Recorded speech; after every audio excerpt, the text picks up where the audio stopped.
Welcome to Evolve, Mastery for Leading a New World. I am your host, Yvette Bethel, and I thank you for joining me. Many of us use the word networking as a catch-all term that refers to creating connections that support our perceived needs.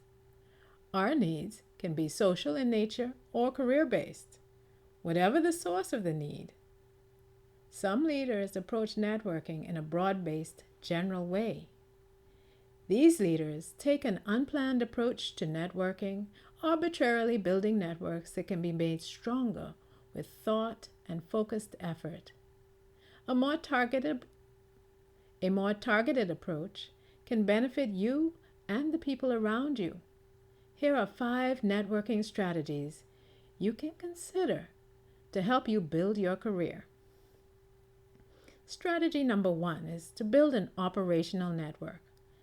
This is a network that supports your productivity and the effectiveness of your team. This type of network is very useful when you are in your own business or working for an employer.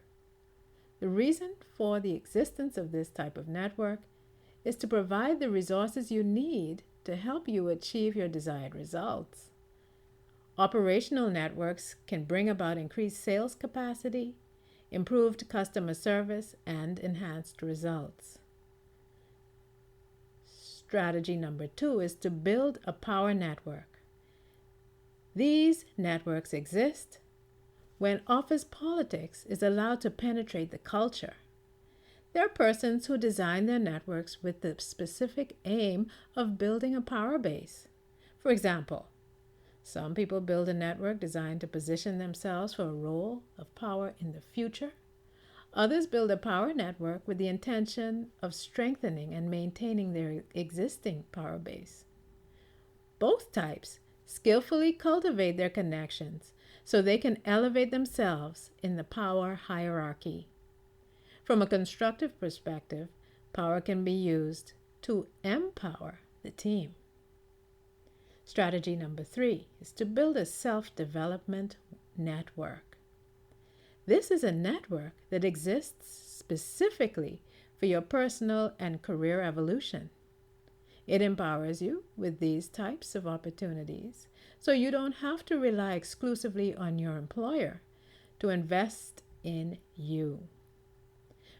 Before building your developmental network, create a plan for your growth.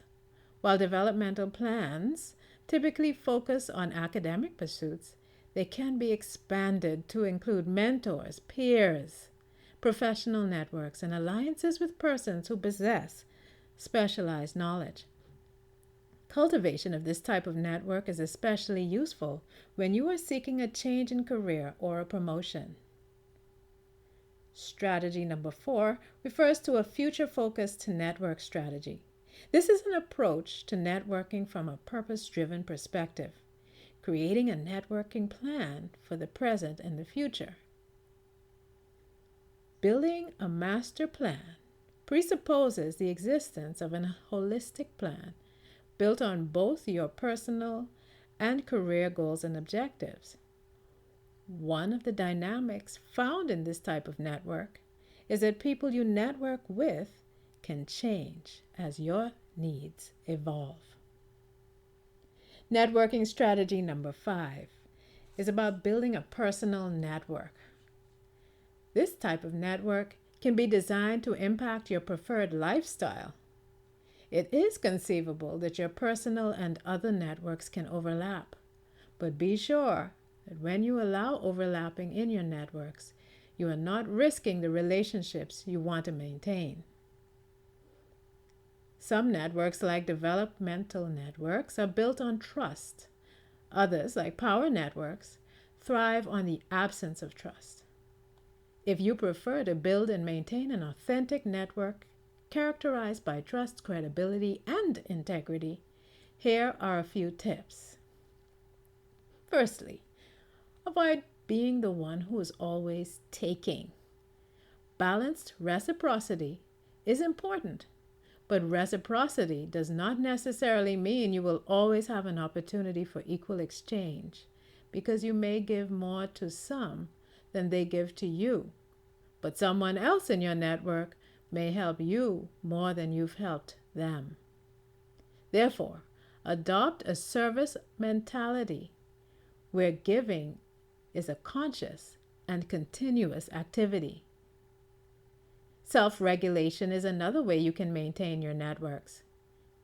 You are destined to encounter diversity. Some will take delight in pushing your buttons. With this in mind, always remember an important thing about networks. Sometimes the most unexpected person shows up to help or support you.